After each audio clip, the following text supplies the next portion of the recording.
Giving honor to God our Father, Christ our Redeemer, humankind our family. I will lift my eyes unto the hills, from whence comes my help. My help comes from the Lord, which made heaven and earth. Hello, and welcome again to Tyree Talk for my final highlight on notable Alabama women during Women's History Month. So, as Christians, we belong to the body of Christ that goes beyond both place and time. Learning women's history is a way to honor the contributions women have made to the body of Christ. Men and women's voices have been constrained and their influence limited, but the prayers and work of women have even so shaped the church. Just as we honor our forefathers in the faith, men like Apostle Paul, St. Augustine, and Martin Luther, we must also honor those women beside them. Priscilla, a disciple of Paul, St. Augustine's mother, St. Monica, Katharina von Bora, Martin Luther's wife and partner in the Reformation movement. All these women labored alongside them. My final spotlight today on notable Alabama women is Maria Fearing.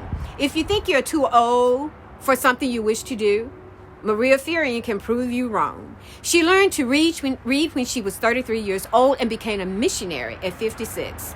She would have continued until her death if the Presbyterian Church Mission Board hadn't stopped her when she was 77. Far from being done, though, she continued to teach Sunday school for another 16 years till age 93.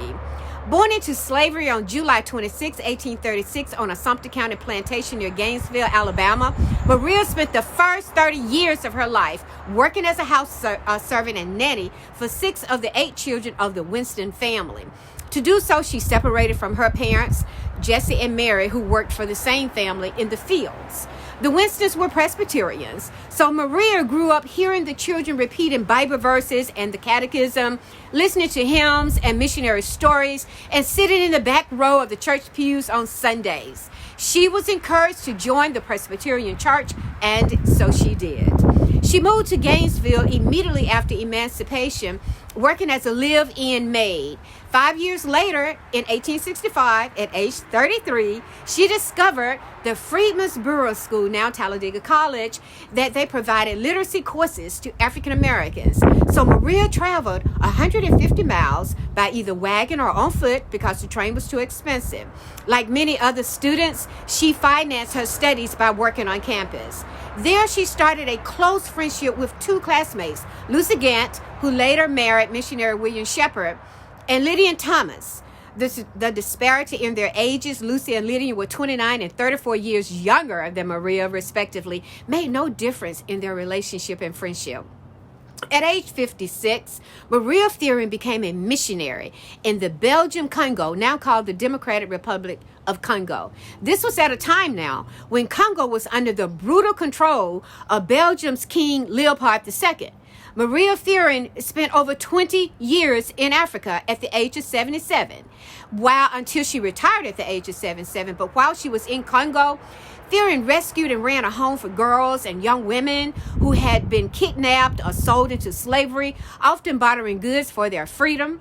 Fearing was inducted into the Alabama Women Hall of Fame in the year 2000. Finally, and her fame was spread to many Alabama school children, both black and white, via the inclusion of her life story in most Alabama history textbooks during the unstable period of the 1960s. She died in 1937 in Sumter County.